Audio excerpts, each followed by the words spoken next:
Hello friends, இன்றைக்கி நம்ம நல்ல உப்பு புளிப்பு காரமான தக்காளி குழம்பு தாங்க ரெடி பண்ண போகிறோம். நல்லா ஒரு இலை எடுத்து வச்சு சுட சுட 4 இட்லி எடுத்து வச்சு 4 கரண்டி தக்காளி குழம்பு போட்டு சாப்பிட்டு பாருங்கள். இன்னமும் 4 இட்லி எக்ஸ்ட்ரா சாப்பிட்லாம். அந்த அளவுக்கு டேஸ்ட்டு சூப்பராக இருக்கும். இந்த தக்காளி குழம்பு செய்கிறதுக்கு நிறைய டிப்ஸ் அண்ட் ட்ரிக்ஸ் எல்லாம் இருக்குது. வீடியோ ஸ்கிப் பண்ணாமல் பாருங்கள். இது நல்ல ஒரு மொறு தோசை, ஊத்தப்பம், கார பணியாரம் எல்லாத்துக்கூட வச்சு சாப்பிட்லாங்க. டேஸ்ட் அந்தளவுக்கு நல்லாயிருக்கும். வாங்க இப்போ நம்ம தக்காளி குழம்பு எப்படி ரெடி பண்ணுறோம் அப்படின்றத வீடியோக்குள்ளே போய் பார்க்கலாம். நம்ம தக்காளி குழம்பு செய்கிறதுக்கு முதல்ல மசாலாலாம் வறுத்துக்கலாம். ஒரே அடிகனமான பேன் எடுத்துக்கிறேன். அதில் 1 டேபிள் ஸ்பூன் அளவுக்கு எண்ணெய் சேர்த்துக்கிறேன். 1/2 டேபிள் ஸ்பூன் அளவுக்கு கொஞ்சம் கம்மியான அளவுக்கு மிளகு, 1/2 டேபிள் ஸ்பூன் அளவுக்கு ஜீரகம், 1/2 டேபிள் ஸ்பூன் அளவுக்கு சோம்பு சேர்த்துக்கிறேன். ஒரு 2 துண்டு பட்டை சேர்த்துக்கலாம். 4 காஞ்ச மிளகாய், வரமிளகாய் சேர்த்துக்கிறேன். சேர்த்துட்டு அடுப்பை நல்லா லோ ஃப்ளேம்லேயே வச்சு நம்ம இந்த மசாலாலாம் வறுத்துக்கலாங்க. மிளகு, ஜீரகம், சோம்பு, மிளகாய் எல்லாமே வறுத்துக்கலாம். லைட்டாக பாதி அளவுக்கு வறுபடும் போதே நம்ம சின்ன வெங்காயம் சேர்த்துக்கலாம். ஒரு 10லேருந்து 12 சின்ன வெங்காயம். மெஷரிங் கப்பில் பார்த்திங்கன்னா 1/2 கப் அளவுக்கு வரும். அப்போ தான் நமக்கு சின்ன வெங்காயம் சேர்க்கும் போது தாங்க நமக்கு தக்காளி குழம்பு காரமாக இருக்கும். நம்ம பெரிய வெங்காயம் சேர்க்கும் போது லைட்டாக ஒரு இனிப்பு டேஸ்ட் வந்துடும். அதனால் முடிஞ்ச வரைக்கும் சின்ன வெங்காயம் சேர்த்துக்கோங்க. 10லேருந்து 12 பல் பூண்டு சேர்த்துக்கிறேன். அது மெஷரிங் கப்பில் ஒரு 1/4 கப் அளவுக்கு இருக்குது. ஒரு கொத்து கருவேப்பிலை சேர்த்துக்கலாம். அடுப்பை ஓரளவுக்கு லோ ஃப்ளேம்லேயே வச்சு வெங்காயம் நல்லாவே வதக்கிக்கலாங்க. வெங்காயம் பார்த்திங்கன்னா ஒரு 50லேருந்து 60% நமக்கு நல்லா வதக்கிக்கலாம். நம்ம சின்ன வெங்காயம் சேர்த்து செய்யும்போது நல்ல ஒரு சின்னதாக ஒரு காரம் இருக்கும்.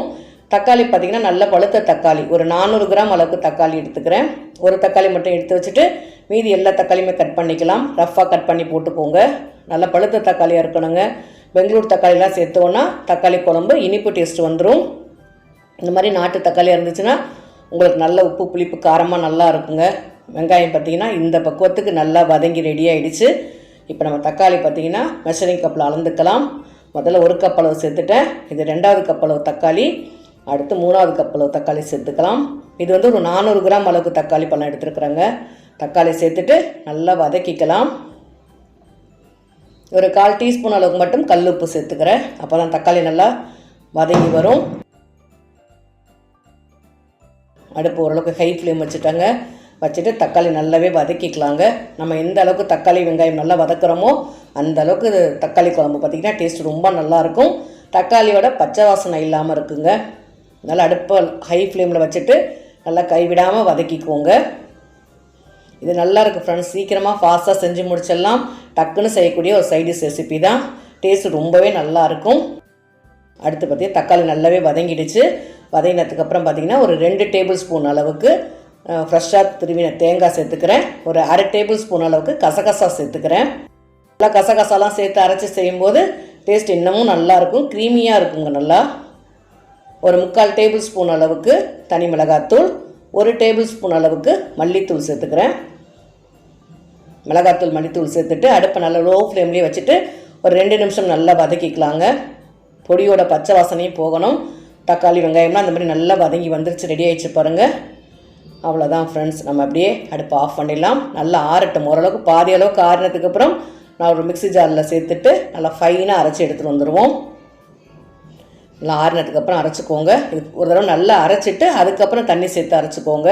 மெஷரிங் கப்பில் 1 கப் அளவு தண்ணி சேர்த்து நல்லா ஃபைனாக அரைச்சி எடுத்துகிட்டு வந்துட்டேன். இப்போ நம்ம குழம்பு தாளிக்க போகிறோம். 1 டேபிள் ஸ்பூன் அளவுக்கு நல்ல அடிகனமான பாத்திரத்தில் எண்ணெய் சேர்த்துக்கிறேன். 1/2 டீஸ்பூன் அளவுக்கு கடுகு, ஒரு 1/4 டீஸ்பூன் அளவுக்கு சோம்பு சேர்த்துக்கலாம். சோம்பு வேணும்னா சேர்த்துக்கோங்க, இல்லைன்னா ஸ்கிப் பண்ணிவிடுங்க. சின்ன ஒரு மைல்டான வாசனைக்காக தான். ஒரு சின்ன தக்காளி 2-3 கட் பண்ணி சேர்த்துக்கிறேன். தக்காளி ரொம்ப நல்லா வதங்கணும்னு அவசியம் இல்லைங்க. இந்த மாதிரி பாதி அளவுக்கு லைட்டாக வதங்கினா போதும். ஒரு கொத்து கருவேப்பிலை சேர்த்துக்கிறேன். கருவேப்பிலை சேர்த்துட்டு தக்காளி லைட்டாக வதங்கினாலே போதும். நம்ம அரைச்சி வச்ச தக்காளி பேஸ்ட் இருக்குது பாருங்கள். நம்ம அப்படியே அடுப்பை நல்லா லோ ஃப்ளேமில் வச்சுட்டு நம்ம அரைச்ச தக்காளி பேஸ்ட்டை சேர்த்துக்கலாம். சேர்த்துட்டு ஒரு நிமிஷம் இல்லைன்னா 2 நிமிஷம் நல்லா வதக்கிக்கோங்க. ஏற்கனவே நம்ம நல்லா வதக்கி தாங்க அரைச்சிருக்கோம். அதனால் 1 நிமிஷம் இல்லை 2 நிமிஷம் நல்லா வதக்கிட்டு நம்ம தக்காளி குழம்புக்கு தேவையான அளவுக்கு தண்ணி சேர்த்துக்கலாம். அரைச்ச மிக்ஸி ஜார்லேயே மெஷரிங் கப்பில் 2 கப் அளவு தண்ணி சேர்த்துக்கிறேன். தண்ணி சேர்த்துட்டு மிக்ஸி ஜார் அலம்பிட்டு அப்படியே சேர்த்துக்கிறேங்க. நமக்கு இன்னமும் தண்ணி தேவைப்படும். நல்லா திக்காக தாங்க இருக்குது. அடுத்து 3வது கப் அளவு தண்ணி சேர்த்துக்கிறேன். அடுத்து 4வது கப் அளவு தண்ணி சேர்த்துக்கிறேன். நல்லா தண்ணியாக இருக்கட்டுங்க. கொதிக்க நமக்கு நல்லாவே சூப்பராக வந்துடும். அளவு கரெக்டாக ஓரளவு திக்கான பதத்துக்கு வந்துடும்.